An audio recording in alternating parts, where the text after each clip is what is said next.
Qui était le premier sur Terre? C'était l'œuf ou la poule? Moi, je pense que c'est l'œuf. Moi, non, est-ce que c'est la poule? Pour moi, c'est la poule. Il y a bien fallu qu'elle sorte de quelque part, la poule. Parce que la poule, elle prend des Non, mais œufs. la poule, elle est bien née de quelque part, de l'œuf. Alors c'est quoi? C'est l'œuf ou la poule? L'œuf ou la poule? On commence tout de suite avec Marion et la chronique d'actualité des sciences. Alors tu commences par nous parler de scarabée. C'est ça. Alors on commence avec cette femelle scarabée qui use d'une technique des plus originales pour que elle et son partenaire se consacrent pleinement à leurs petits. Parce que chez cette espèce, il faut savoir que le mâle aussi participe aux soins parentaux.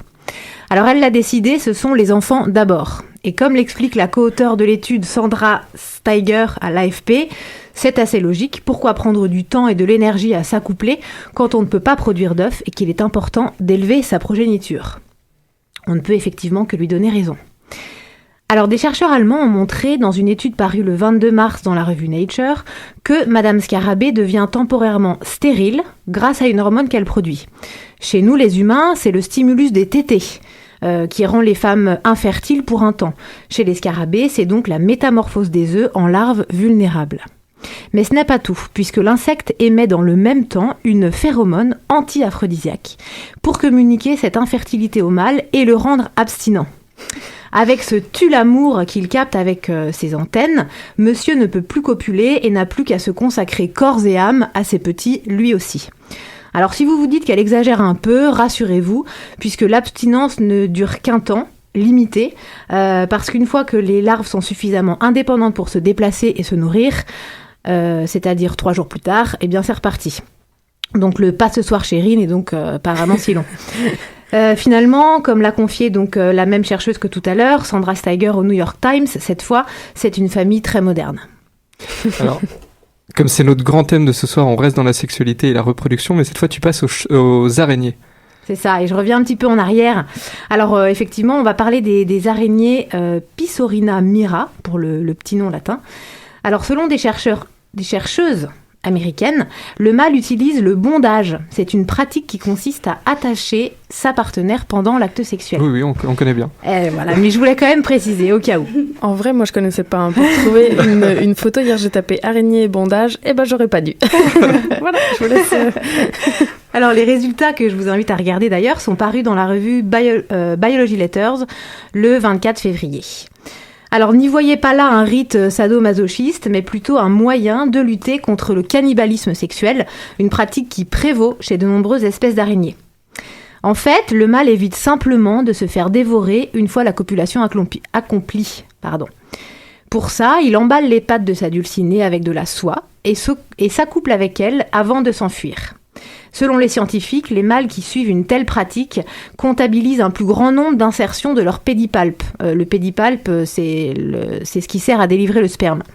Alors s'il reste en vie et qu'en plus il fait passer plus de sperme à sa belle en l'attachant, eh ben je dirais continue comme ça.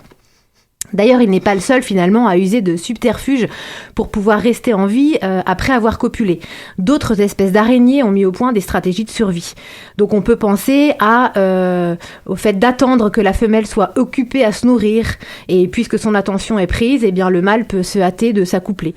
Ou comme ces mâles qui apportent un cadeau qui se mange à leur partenaire, histoire là aussi de détourner son attention pendant l'acte. Et alors pour finir cette actualité des sciences, on sort un peu du sujet sexualité, tu nous parles de communication chez les mésanges.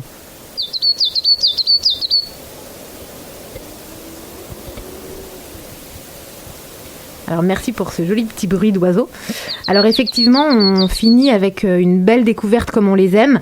Pour la première fois, des chercheurs suédois, japonais et suisses ont montré que la capacité à construire des phrases à l'aide d'une syntaxe n'était pas seulement réservée à l'homme. Et c'est ça que j'aime bien, comme genre d'étude. Mais que donc la mésange de Chine pouvait elle aussi accéder à ce niveau linguistique. Leurs résultats ont été publiés dans la revue Nature, encore une fois, le 8 mars. Je vous rappelle que la syntaxe associe des mots pour former des expressions compréhensibles ou des phrases, alors que la phonologie, par exemple, c'est 2 termes qu'on utilise souvent, s'attache à combiner les sons pour former des mots sensés. Revenons à la syntaxe donc. Les chercheurs se sont intéressés à 2 groupes de notes. ABC, c'est le premier groupe, et D, c'est le deuxième groupe. Quand les mésanges entendent ABC, elles sont sur leur garde, scrutent les environs pour tenter d'y repérer un éventuel prédateur. On pourrait donc traduire ce ABC par « attention, il y a un danger ».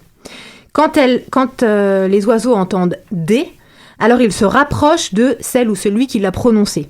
Donc on pourrait penser à un « viens ici ».